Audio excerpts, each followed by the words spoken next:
This is Eddie Hearn, Matchroom Boxing. You are watching Sporting Icons. You don't need to be anywhere else. It's all gone very, very quiet, hasn't it, on the Anthony Joshua versus Deontay Wilder front. Not much things coming out, really. And this could be a good sign. History tells us quiet, silence is usually the calm before the storm. So could this be a sign that the fight is about to be announced? Let's hope so.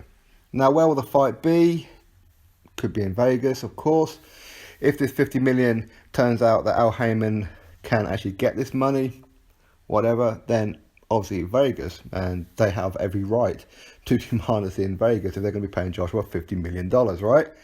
Now, what we do know is that Eddie Hearn has gone backwards and forwards to Team Wilder, or Al Heyman specifically, because it appears that Shirley Winkle has no clue whatsoever.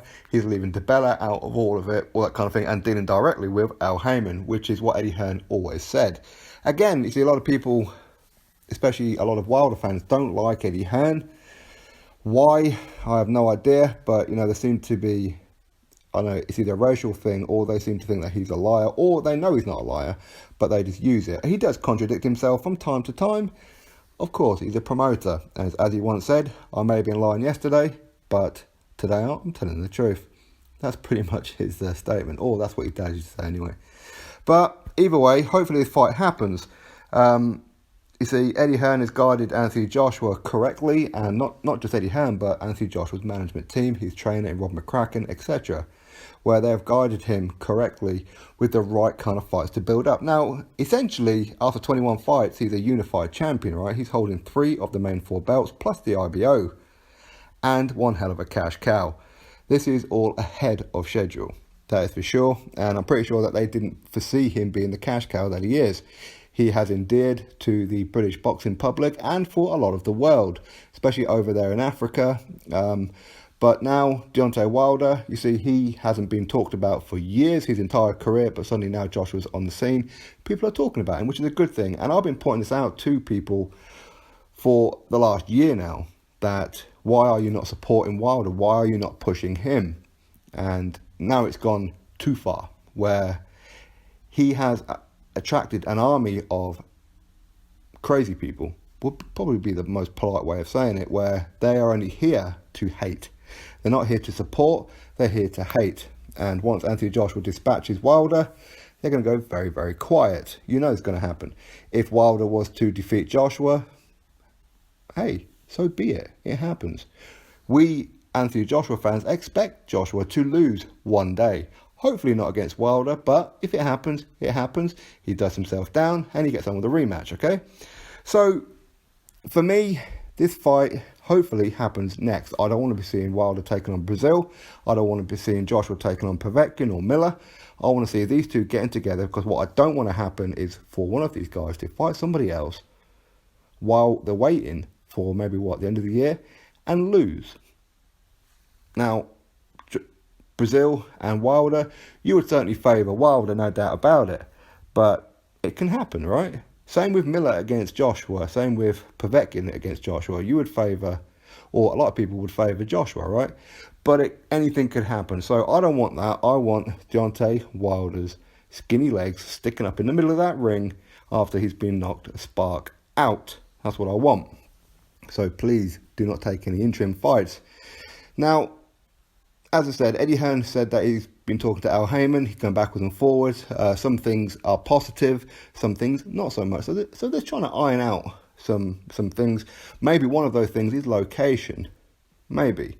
Now, Anthony Joshua has a choice. Do you want to be the first person in history to win an undisputed title on British soil? He has that option there. If he goes and fights in Vegas and wins, then the chance of history has gone as far as doing something on British soil. And his last fight after Joseph Parker, he did in fact say he has no interest in going to America. The home of boxing is here in the UK. So hopefully he keeps to that. But ultimately, for $50 million, if it turns out that that's how much it is, then nobody can blame him for turning that down, right? As for Wilder, like I said, he got offered 5-6 times more money than he's ever made in his entire career. $12.5 million. His highest payday before that was $2.1 million against Luis Ortiz. So 12.5 million, when he said it's not about money, it's about legacy, you would think that he would take that, right? And the fight could have been signed right now, right? But no, he didn't want to do that. Instead, people want to hold Anthony Joshua to this 50 million. You know, you said it, so be a man of your word, but yet don't pull up Deontay Wilder saying, well, you was a man of your word. Why didn't you say that you would take the 12.5 million when you said it's not about money, it's about legacy? So, you know what, we could argue back and forth on that one. And unfortunately, as I said, Wilder does bring a lot of baggage with him. New fans who weren't supporting him before and clearly know nothing about boxing, a lot of them. There are some very good fans out there, no doubt about it. But unfortunately, he does bring an army of haters. Along with this whole thing about Eddie Hearn and his plantation, we know his fans started that. Why? Because he started it initially. And he started all that by saying that Eddie Hearn is milking the black man. You know how Deontay Wilder is. He's racist is what he is. And that's very, very obvious and very clear to most people with a lot of things that he says. Yes, he's got a white trainer and that, but hey ho. So he said that Britain is the home of racists and people will naturally revert back to it. So again, maybe he's going to be quite unwelcome in the UK. Maybe that's why he convinced Al Heyman and whatever to cough up 50 million to stage a fight in America, because he doesn't want to come to the UK because he's frightened now. Because all these things that he said about the UK fans, there's going to be a lot of fans very, very unhappy about him with this. Maybe he can't get into the country because of his doping convictions. Maybe. But don't know. But for me, hopefully the fight happens in the UK, Wembley. That's one hell of an arena to fill out, or a stadium even. 90,000 to 100,000. Fantastic. And for me, the British fans deserve the fight to be in the UK. But who wins this fight? For me, I think that Anthony Joshua wins this fight. I'll be very surprised if it goes past 3 or 4 rounds, to be honest.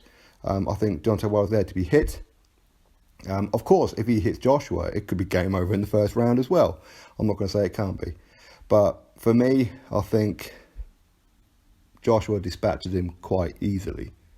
Whether it be in Vegas or London, same result. If it goes a distance, we know that Anthony Joshua will get screwed on the scorecards. We've seen that with Wilder against Ortiz, and the fact that he got some help as well from the referee and the medical team. But again, people may say, well, if it comes to the UK, Wilder will get robbed. Maybe. So that's why I said it quite a while ago. Have it on neutral ground. There's an opportunity there to have it in Nigeria, which is a good time zone for the UK and a pretty good time zone for the US. So why not there? But we'll have to wait and see what happens. As I said, the calm before the storm. This could be it. As I said, it's very out of character for Deontay Wilder not to be on social media begging Anthony Joshua for attention. And that's what he has been doing. He's been begging. It's almost embarrassing, to be honest. But he's gone very quiet. In fact, he hasn't said a word, really. So hopefully we're going to hear some news real soon. Hopefully, end of this week maybe? Maybe not. If not, next week will be great. Hopefully we get an official announcement. Now this fight is going to be on. Ultimately, it doesn't really matter. Vegas, London, as long as the fight happens, right? And all this hatred from Deontay Wilder fans can cease. And I'm sure there's a lot of hatred from Anthony Joshua fans as well on the Wilder fan channels. But ultimately, you did ask for it by jumping in bed with Deontay Wilder on the whole racist plantation thing for Eddie Hearn. Absolutely disgusting. So that's why Deontay Wilder needs to fight Joshua and lose royally. And remember what a lot of you guys said, that when Deontay Wilder beats Joshua, you guys are going to be unrelenting about this. What goes around comes around. When Anthony Joshua destroys Deontay Wilder in the middle of that ring, knocks him spark out, I'm going to have you. I'm going to nail you every day for a year about it. So, anyway, don't like it? Oh well, you shouldn't have said it. So, that's all going to be a bit of fun. Anyway, I don't dislike all Wilder fans, not at all. But a lot of them are just plain haters, no doubt about it, and no good for boxing. But that is what it is. What can you do about it? So anyway, hopefully this fight happens soon. As I said, the calm before the storm. Let's get this fight done, get it dusted, get it finished. Undisputed heavyweight champion Anthony Joshua reigning supreme. Let's see what happens. Drop your thoughts below, click that thumbs up, subscribe. Catch you all on the next video.